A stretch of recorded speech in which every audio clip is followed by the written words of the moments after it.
tolobaka la nuit contrôle les jours. Pour que butu ekokako contrôler mokolo et sengeli moto oyo azosala contrôle oyo azala na miso ya komona kuna na butu masolo nini ezobongamaka po na yo. Un voyant, c'est celui qui a ses doubles vues. Il voit déjà de choses qui doivent arriver dans ces mondes physiques qui est déjà dans l'autre monde. Cela veut dire David était déjà roi.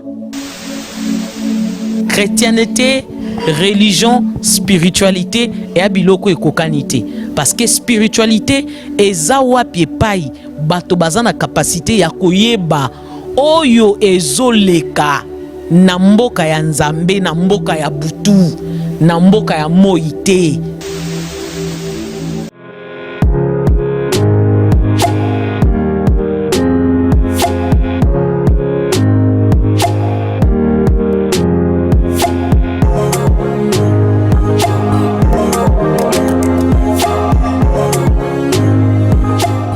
Mbote na balandi na biso ya émission oyo na sepeli na double émission oyo po ba question eza ebele ba sujet eza ebele oyo batu bazolinga tokoka ko expliquer sur la spiritualité ndenge to bandaki émission na biso. Alors balandi na biso mingi balingaki koyeba pe batuni mama ebongo voyance eza nini to botalisi makambo ezali nini, est-ce que ezali eloko malamu, mais nalingaki plus lokola bato ya mayele pe batangi toko tape na mozindo toko kakoyeba lisolo yango ya voyance eza nini. Na français awa balobi voyance ezali don double de vie. C'est un don, mais ce don-là est une double de vue. Vie o ya misu ya komona. Eza don to capacité o moto azanango, mais moto wana azana makoki ya komona na mokili ya bato boye pe na mokili ya milimo po balobi double de vue. Ana miso kaka ya bomoto te, mais azape na miso oyo tozo benga ya molimo nde na français balobi le double de vie. To continuer, la voyance est une prétendue capacité divinatoire à recevoir une information dans l'espace et dans les temps. J'espère que vous comprenez. Là, dans la voyance, on nous dit, nous avons la capacité d'avoir une information dans l'espace et dans le temps, en dehors de l'usage du cinquième sens. En dehors de l'usage du cinquième sens, par perception extrasensorielle, qui veut dire au-delà de la sensation. Sensation elinge loba nini. Sensation, cela veut dire tout ce qu'on peut ressentir physiquement. Donc, y est ake au-delà. Ou api pai ba sensation ezate, ba sentiment charnel ezate, nde miso wana ezo kokendaka. Nde bato tozo loba. Lisolo tozoloba ya voyance. C'est ça au fait la voyance. Parce que ma question est tellement ébélée au batubaza komi tout naka sur la voyance. Est-ce que voyance est zakindoki? Te voyance est zakindoki te? Ce qui tozonga na katia Bible dans l'Ancien Testament, tout ce qui était voyant nde oyo tozoko loba lelo ba prophète. Ce sont ces personnes qui avaient le capacité purement spirituelle. Nde lisolo na beti na katia lisolo à spiritualité en disant que ces personnes ont le capacité d'être à l'immédiat dans l'autre monde des esprits et aussi dans ces mondes physiques. Wapi pa itolati nzoto. Ils ont ces doubles vues. Azana capacité ya komona kuna obiso na baluba tolobaka mundondo na ebite na Kikongo eza na lolenge nini balobaka, mais au-delà là-bas na kati ya butu azana capacité ya komona quels sont les projets négatifs, qu'est-ce qui se prépare contre toi de négatif ou de positif. Aye nango dans le monde physique abetelio li solo. C'est ce qu'on appelle la voyance. Nous disons les personnes qui ont cette capacité de faire la voyance, on les appelle le voyant. Ce sont deux voyants qui aujourd'hui on appelle prophètes, prophétesses, mais qui doivent élargir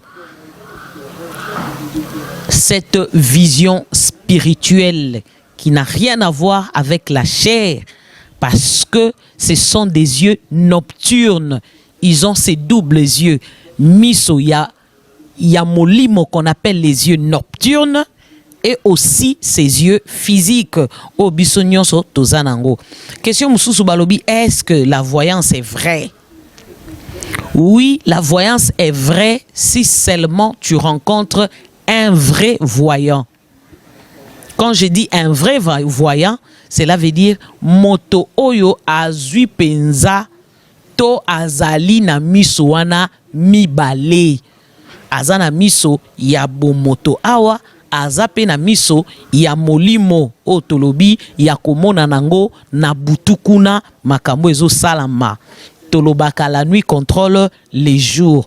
Pour que butu ekoka ko contrôler mokolo esengeli moto oyo azosala contrôle oyo azala na miso ya komona kuna na butu masolo nini ezobongamaka po na yo. Batuni ngai question, est-ce que la voyance est payante? Oui, je le dirais oui. La voyance normalement est payante parce que la personne qui doit faire cette voyance doit dépenser une certaine énergie. Azamutu oyo azosala voyage. Eza difficile pour na biso to comprendre yango, po to mona kaka toke na aéroport ya Njili, to mati avion, mais moto oyo azui ngolu wana azana makoki ya kobima. Tango nyonso ko kende kuna eza lokola babengisi yo. Il faut kende kuna o kende ko consulter oyo zoleka na butu. Mutu wana azana droit ya kosala mosala wana ya ofelete. Tu dois savoir to esengeli oyeba ke voyance ou la voyance te permet de connaître ce qui est caché et de réparer ton avenir s'il le faut. Donc bolamu ya voyance yango wana eza eloko yako négligé. Donc c'est ce que nous appelons la révélation à cette époque. Mais dans l'Ancien Testament, tobandai koloba voyance. Rien n'a changé du tout. Donc bakoko salelo voyance te sans pour autant oyeba na ko futa frais ya voyance na yo, parce que la voyance permet enfin que yo kokakoyeba lisolo na yo na mozindo pendenge nini okoko bongisa pe lobi na yo. Le roi Saoul o bison sotoyebi na Bible tangwa bungisaki bibwele ya papa na ye akenda epa Samuel pour savoir bibwele eke wapi. Or tangwa komi, je m'excuse, epa prophète Samuel abandi ko betele lisolo ya oyo ye azali. Nde biloko ya monaki na butu. Donc cela veut dire il avait fait la voyance.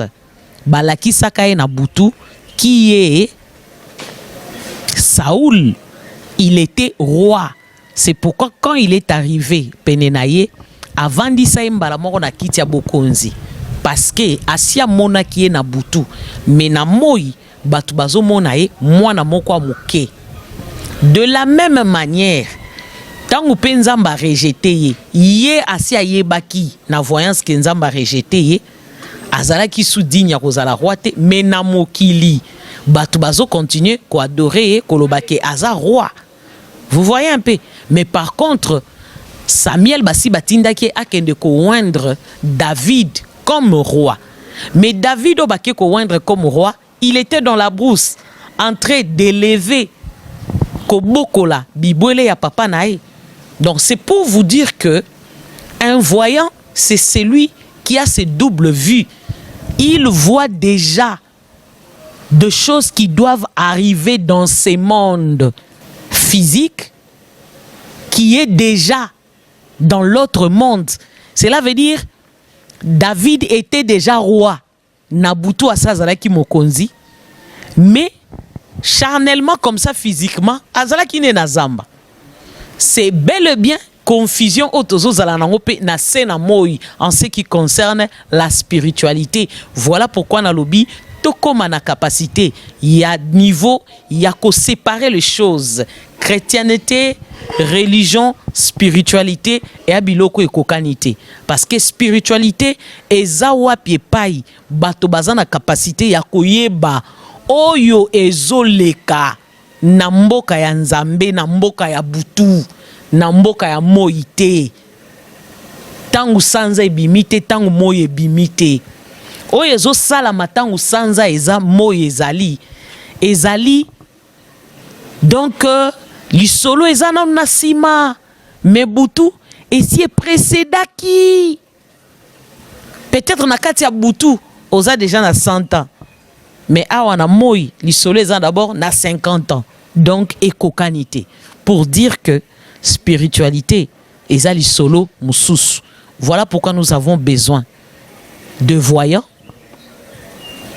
et nous avons besoin aussi de faire de voyance. C'est important. Mbote na balandi nyonso tolobi na bino merci. Ciao.